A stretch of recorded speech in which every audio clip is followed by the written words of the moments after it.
ایران کے شہید رہبر اعلیٰ آیت اللہ علی خامنائی اور ان کے اہل خانہ کی نماز جنازہ ادا۔ نماز جنازہ تہران کی گرینڈ مسلح کمپلیکس میں ادا کی گئی۔ آیت اللہ جعفر سبحانی نے شہید سپریم لیڈر کی نماز جنازہ پڑھائی۔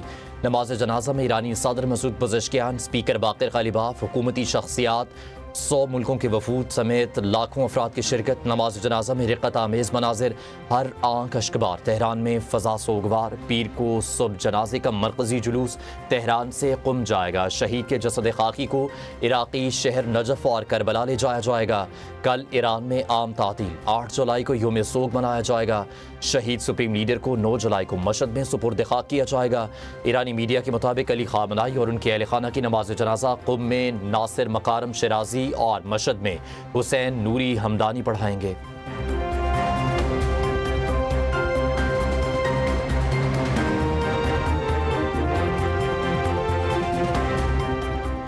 عباس عراقچی کا 70 سے زائد ممالک کے نمائندوں کی ایران آمد پر اظہار تشکر۔ ایرانی صدر کہتے ہیں کہ خوشی ہے کہ 70 سے زائد ممالک کے نمائندوں نے ایران کے سپریم لیڈر آیت اللہ علی خامنائی کی الوداعی تقریبات میں شرکت کر کے انہیں خراج عقیدت پیش کیا۔ یہ موقع خطے کے ممالک کے مشترکہ تعلقات کی تاریخ میں ہمیشہ یاد رکھا جائے گا۔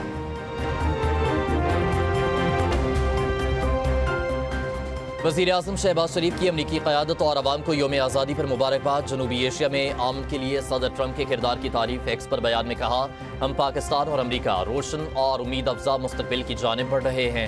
ہم باہمی احترام، مشترکہ مفادات اور تعمیری تعاون کے لیے پرعزم ہیں۔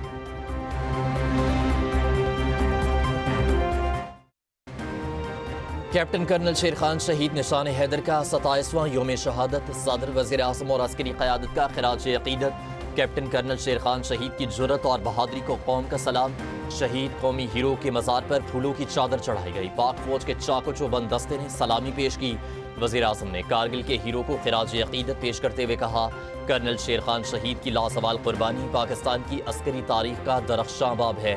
صدر آصف علی زرداری نے کہا، یہ قربانی مادر وطن سے وفاداری اور شجاعت کی اعلیٰ ترین روایات کا منہ بولتا ثبوت ہے۔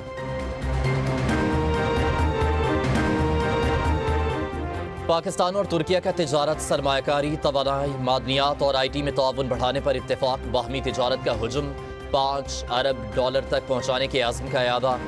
وزیر اعظم شہباز شریف کی ترک صدر رجب طیب اردوان سے ملاقات کا اعلامیہ جاری۔ صدر اردوان نے ایران اور امریکہ کے درمیان پاکستان کی کامیاب ثالثی کو سراہا۔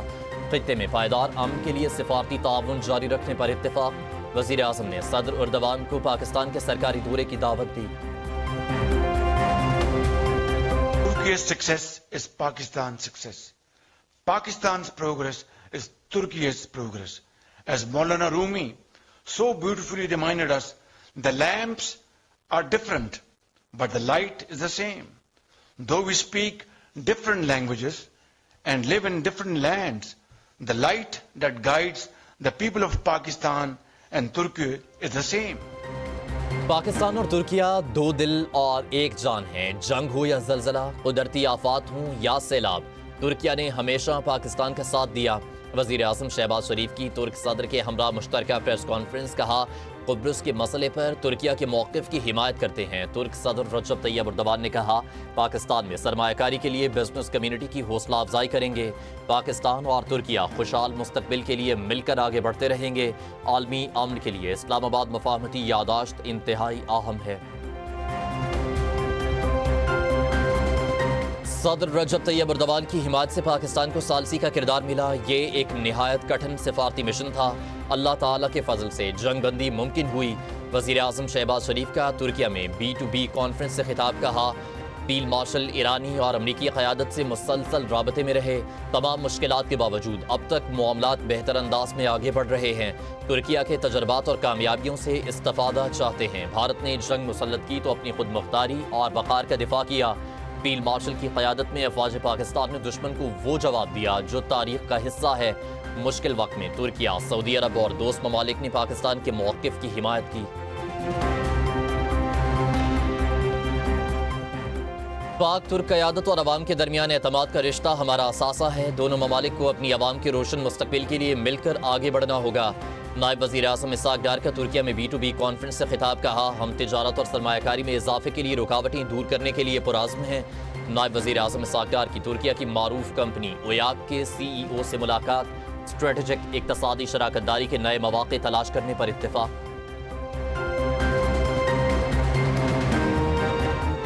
MQM کا پھر کراچی کو وفاق کے حوالے کرنے کا مطالبہ. عمل درآمد نہ ہونے پر وفاق میں اپوزیشن میں بیٹھنے کا اعلان. میڈیا سے گفتگو میں فاروق ستار نے کہا کراچی کو وفاق کے حوالے کیا جائے یا پھر انتظامی یونٹ بنائے جائیں. جلد تحریک شروع کریں گے جو سندھ اور وفاقی حکومت کے خلاف ہوگی. فاروق ستار نے MQM کو گورنرشپ واپس دینے کا بھی مطالبہ کر دیا.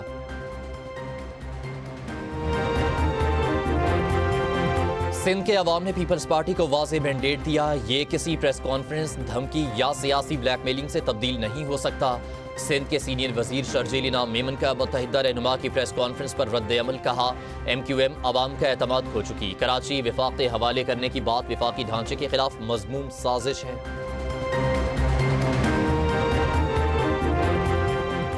غیر قانونی ہجرت عالمی چیلنج ہے. اسے روکنے کے لیے مشترکہ حکمت عملی ناگزیر ہے. غیر قانونی مائیگریشن کے خلاف پاکستان کی حکمت عملی دنیا کے لیے مثال ہے.